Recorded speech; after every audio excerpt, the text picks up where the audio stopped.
ఇవాళ మాలయ అమావాస్య. ఖచ్చితంగా ఈరోజు తలస్నానం చేయాలి. నువ్వుల నూనె నెత్తికి రాసుకొని తలస్నానం చేయాలి. నువ్వుల నూనె, కొబ్బరి నూనె కాదు, నువ్వుల నూనె నెత్తికి రాసుకొని తలస్నానం చేయాలి. సర్వ శని దోషాలు పోతాయి. మనకు విశేష ధన లాభం సిద్ధిస్తుంది ఈ తలస్నానం చేత. అయిన తర్వాత సూర్యాస్తమయం లోపు ఏదో ఒక జీవికి ఆహారం పెట్టండి. కుక్క, పక్షి, ఏదో ఒక జీవి, మూగజీవి.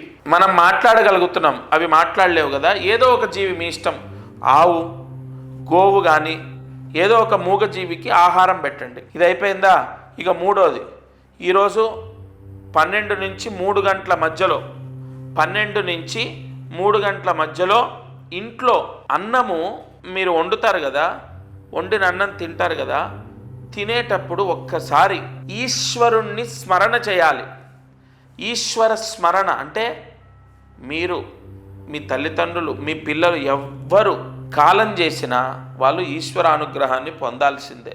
అలా మనం కోరుకోవాలి.